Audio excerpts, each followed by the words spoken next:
আসলে আমি তো সেই ৯০ দশক থেকে মানে ফুটবল প্রেমী যাকে বলা যায়। সেই সময় তো আলফাজ মুন্নাদের একটা জোয়ার ছিল। তো মাঝখানে আমরা অনেকটাই ফুটবল থেকে পিছিয়ে গিয়েছিলাম। বাট এখন আবার হামজা সুমিতদের হাত ধরে বাংলাদেশ এগিয়ে যাচ্ছে, এটা ভালো লাগছে। আমার ছেলেও যেহেতু ফুটবল ফ্যান, এখন এই যুগের ফ্যান তারা, এবং তারাও তাদের সব ওয়ার্ল্ডের সব টিমের খবর রাখে। সেই ক্ষেত্রে তাকেও নিয়ে আসছি এই ফুটবল খেলা দেখাতে আর কি।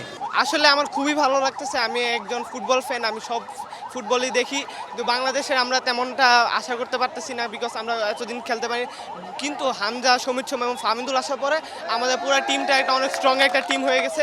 তো আশা করতেছি আমরা আবার সেই আগের আব্বুর যেমন বললাম ৯০ দশকের সেই আগের মতো আবার আগের মতো গর্জন করে উঠতে পারি, যাতে যে আব্বু আগে এখানে খেলা দেখতে আসতো, এই গেটটার দিক দিয়ে ঢুকতো, অনেক অনেক মানে কথা বলছে যে আগের প্লেয়াররা কীভাবে খেলতো।